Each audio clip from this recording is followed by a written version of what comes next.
Bonjour Guillaume Pelletier. Bonjour. Député du Loir-et-Cher, vice-président exécutif de Reconquête. Dans 3 jours, les Français vont voter pour le premier tour des législatives.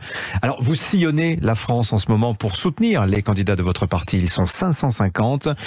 Selon le dernier sondage IFOP fiducial pour LCI, Reconquête peut espérer entre 1 et 4 sièges à l'Assemblée nationale le 19 juin prochain. La Reconquête attendra, Guillaume Pelletier? Les projections sont-elles conformes à ce que vous faites?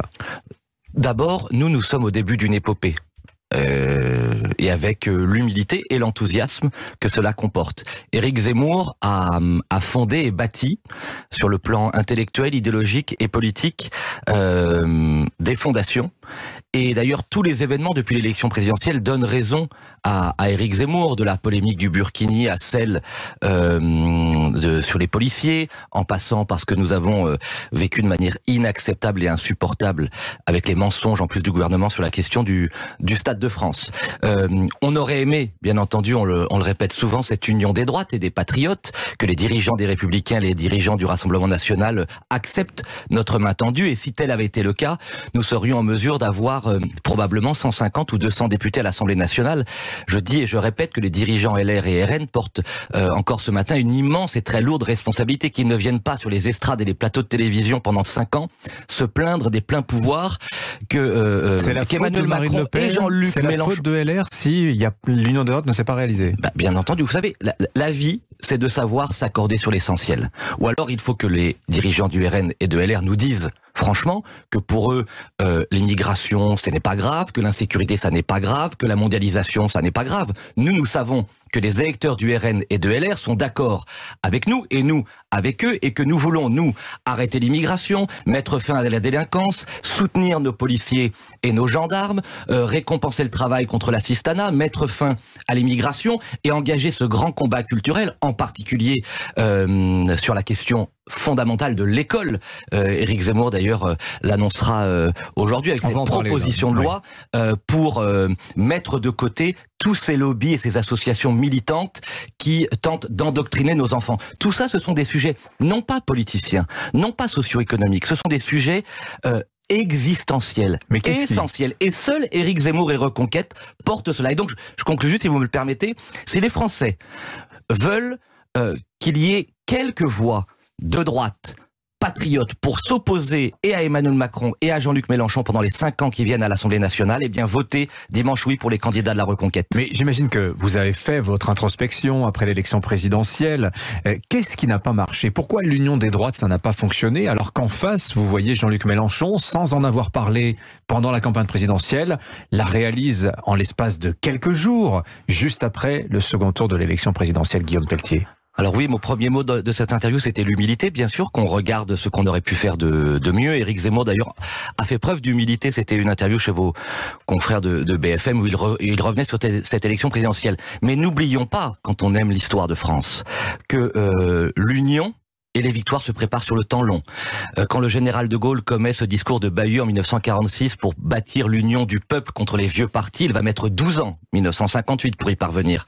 Quand François Mitterrand lance l'union des gauches en 1969 au lendemain de l'échec des gauches à l'élection présidentielle, il va mettre 12 ans à la façonner en remportant 1981. Quant à Jean-Luc Mélenchon que vous venez de citer, c'est en 2008, en quittant le Parti socialiste, qu'il va bâtir cette union des gauches. Et oui, je pense que en cet instant, les électeurs de droite ont à raison le droit d'être exaspérés et en colère de voir l'union autour d'Emmanuel Macron, l'union des mondialistes, des progressistes, des centristes, l'union des gauches autour de Jean-Luc Mélenchon, et de voir une droite divisée. Eh bien, je dis aux électeurs de droite, ne donnez pas une voix au parti des Républicains et du Rassemblement national, à leurs dirigeants qui refusent cette union. L'union des droites, c'est la condition de nos futures victoires. Nous y arriverons.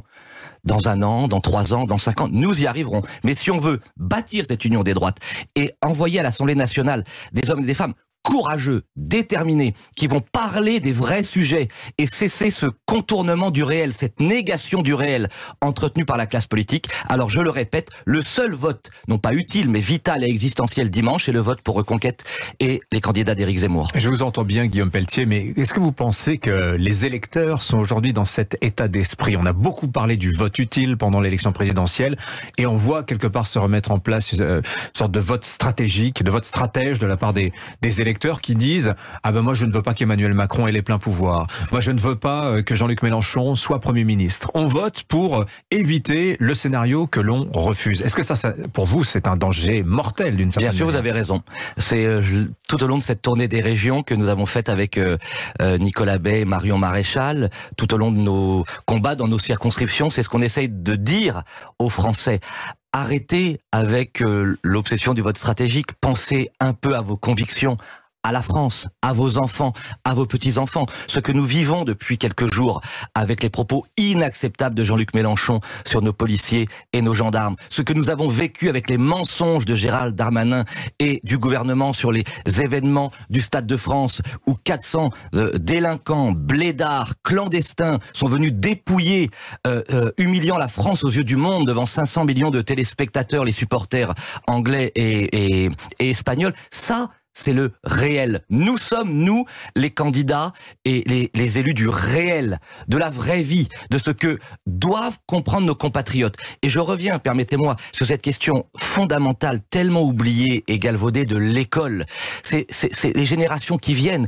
Aujourd'hui, l'école n'est plus un sanctuaire. Aujourd'hui, nos enfants sont soumis, non même plus à des pédagogues, mais à des idéologues qui tentent d'endoctriner nos enfants. Et cela, c'est intolérable. Alors, en l'occurrence, Éric Zemmour signe ce matin une tribune dans les colonnes du Figaro, une tribune consacrée à l'école intitulée Lettre aux parents, c'est à ça que vous faites allusion.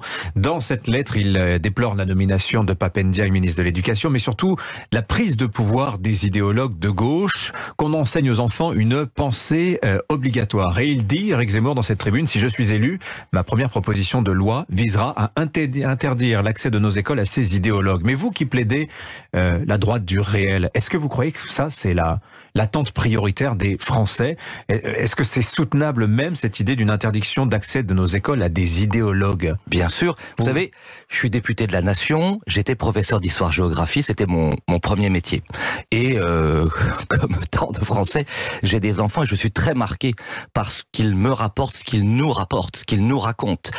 Cette obsession de la théorie du genre, de l'écriture inclusive, cette obsession culpabilisatrice sur les questions liées à l'écologie, avec les leçons de morale désormais faites aux parents, sur les climatisations, sur les éoliennes et tant d'autres choses, la négation de l'amour de notre histoire.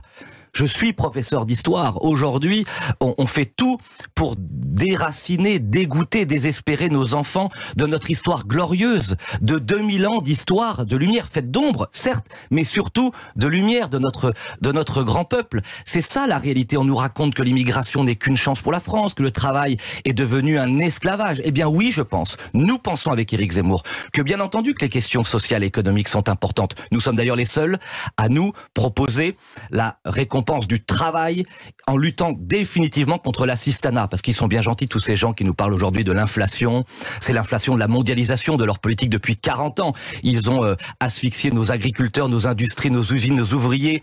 Ils ont encouragé les délocalisations et le travail détaché. Ils se plaignent soudain que nous soyons soumis à cette inflation de la mondialisation. Eh bien, pour revenir à ces questions essentielles que j'évoquais, oui, les questions sociales et économiques, oui, les questions migratoires, nous voulons mettre fin à l'immigration, oui, nous sommes le grand parti reconquête des policiers et des gendarmes que nous soutenons avec force et détermination, et oui, nous sommes le parti pour refaire de nos écoles des sanctuaires parce que nous refusons de politiser nos enfants. Un enfant, par essence, il est apolitique. Laissons-le grandir et par des professeurs et des instituteurs d'exception, par la littérature, par l'amour de l'histoire de France, il aiguisera son esprit critique et il deviendra un citoyen libre. Mais vous faites quoi des centaines de milliers d'enseignants que compte le pays? Vous les rééduquez? Vous les foutez à la porte? Vous en embauchez d'autres? Enfin... Non, déjà, là, vous savez, il y a beaucoup de professeurs exceptionnels. J'en connais un grand nombre, d'une part. Parce que qui sont-ils, ces idéologues que vous dénoncez? Vous savez, ils viennent souvent de l'extérieur de l'éducation nationale. Et c'est pour ça que la première proposition de loi que déposera Éric Zemmour quand il sera élu, et je lui souhaite de tout mon cœur, parce que c'est bien parti député du Var, on y travaille, ce sera une proposition de loi toute simple qui visera à interdire l'intervention d'associations militantes et des lobbies dans l'enceinte de nos écoles. Je pense particulièrement aux lobbies LGBT. Il faut chasser les lobbies LGBT de nos écoles pour respecter cette neutralité et cette indépendance d'esprit que nous devons à nos enfants. Vous avez dit tout à l'heure, Guillaume Pelletier, la reconquête, ça peut prendre une décennie, en citant l'exemple de Jean-Luc Mélenchon, celui du général de Gaulle. Si Éric Zemmour, qui fait campagne actuellement dans le Var, s'il perd, si vous avez 0 député, c'est la fin de reconquête, Guillaume Pelletier? Bien sûr que non, ça n'est que le début d'une aventure. Vous savez, beaucoup ont pensé que cette élection présidentielle n'était qu'une parenthèse pour le zémourisme. Mais non, c'est une naissance, c'est la fondation de quelque chose de nouveau. Pour reparler d'histoire politique contemporaine, François Mitterrand perd les élections législatives, sa première en 1946. Jean-Luc Mélenchon lui-même a perdu celle de 2012. D'abord, je pense qu'Éric Zemmour va gagner, je le pense sincèrement. Je pense qu'il fait une campagne remarquable et je pense que les Français, les Varois, mais les Français doivent comprendre qu'ils ne doivent pas laisser justement cette hégémonie au macronisme et au mélenchonisme au sein de l'Assemblée nationale et qu'on aura bien besoin de voix libres, de voix de droite, de voix patriotes, de voix indépendantes pour porter la parole des Français, être les avocats des Français sur les sujets non pas simplement socio-économiques, mais les sujets existentiels et vitaux qui nous concernent, qui concernent nos enfants et qui concerneront nos petits-enfants. Alors vous dites, en France, évidemment, il n'y a pas que les sujets économiques, évidemment, il y a les sujets d'identité, vous l'avez bien expliqué, mais tout de même, l'inflation, quand on regarde les indicateurs, on voit que les Français consomment moins, qu'ils achètent moins de poissons, moins de viande, moins de fromage, qu'ils se tournent vers le discount, vers l'occasion, ils sollicitent des associations pour payer un loyer ou une facture. On voit que les crédits à la consommation, ça augmente, que les mises au jeu d'argent également. Le pouvoir d'achat, ça va être le premier texte présenté au Parlement après les élections. Est-ce que vos députés, Reconquête, s'il y en a après le 19 juin, vous voterez le paquet pouvoir d'achat proposé par Elisabeth Borne? On verra ce qu'il y a dedans, mais d'abord nous dénoncerons les larmes de crocodile de cette classe politique et de ce gouvernement. Je le répète, Emmanuel Macron est au pouvoir depuis 10 ans. Il était le bras droit de François Hollande, il est président lui-même depuis 2017. Cette classe politique a menti aux Français. On nous a dit pendant 40 ans, il va falloir mettre nos terres agricoles en jachère. On a désespéré nos paysans de taxes et d'impôts. On a valorisé le travail détaché. On a amplifié les délocalisations de notre appareil industriel en Chine. On a abîmer l'idéal même de la valeur travail avec les 35 heures, avec les baisses de salaire et en augmentant et en assurant la promotion de l'assistanat. Non mais j'entends bien Guillaume Pelletier, mais là, l'urgence de l'inflation, oui, mais l'urgence, mais nous on fait quelque chose avec Éric Zemmour, nos propositions d'urgence, j'espère que le gouvernement les entendra, sont les suivantes. D'abord sur le plan international et du commerce international, parce que ça compte. Tout ça vient de là. Un veto sur tous les traités de libre-échange, la suppression des aides publiques pour toutes les entreprises qui délocalisent, et sur le plan intérieur, nous voulons, nous, recréer un écart entre les revenus du travail et les revenus de l'assistance, par exemple en supprimant pour les travailleurs ou pour les retraités la CSG, parce que tant qu'en France, je le vois dans ma circonscription, on n'aura pas recréé cet écart de récompense entre celui qui fait l'effort de se lever le matin et celui qui ne fait pas l'effort de se lever le matin, on ne s'en sortira pas. Vous supprimez la CSG, vous voulez supprimer la CSG? Nous proposons pour d'abord tous les travailleurs des classes moyennes et pour les retraites modestes, oui, immédiatement, la suppression de la CSG pour immédiatement créer un choc de pouvoir d'achat, par exemple un 13e mois pour les travailleurs et une pension augmentée d'au moins 600 € par an pour nos retraités, parce que la valeur travail, qui est une valeur essentielle, elle doit être récompensée et nous devons, nous, et nous sommes les seuls à le dire, parce qu'on n'utilise pas des mots de contournement, nous sommes le parti qui veut lutter contre l'assistanat pour récompenser les travailleurs et les entrepreneurs, nos artisans et nos commerçants. Je voudrais vous poser aussi une question, Guillaume Pelletier. Dans la 14e circonscription du Rhône, celle de Vénissieux près de Lyon, votre candidat Bruno Attal, ancien policier, a organisé lundi un atelier simulation de légitime défense avec la presse. Qu'est-ce qu'il faut comprendre à travers cette action? Qu'il faut s'armer et apprendre à tirer, Guillaume Pelletier? Non, est-ce que c'est une initiative individuelle ou est-ce que Reconquête il faut comprendre, oui, il faut comprendre qu'Éric Zemmour est notre mouvement. Nous sommes d'abord le parti des policiers et des gendarmes. 2, nous sommes le parti de la légitime défense et je dirais même, pour employer le terme suisse, de la défense excusable. Depuis quelques jours, qu'est-ce qu'on voit? Cette polémique sur les policiers initiée par monsieur Mélenchon. Mais qui parle de cette gendarme, Mélanie, qui avait été fauchée en juillet 2020, il y a donc quelques mois. Qui parle de cette jeune femme de 24 ans fauchée sur les quais à Paris à la fin du mois de mai par un chauffard qui tentait d'échapper à la police. Ça suffit d'inverser le réel. Le réel, c'est que nos policiers et nos gendarmes se lèvent le matin pour nous protéger, pour protéger notre vie, et que ce sont eux les victimes, et qu'il y a des coupables. Eh bien nous sommes le parti des victimes contre les coupables, et nous savons qui sont les coupables. Mais là, c'est pas le message. Là, c'est apprenez à tirer. Non, le message, c'est de dire que la légitime défense et que la défense excusable sont des principes de droit fondamentaux.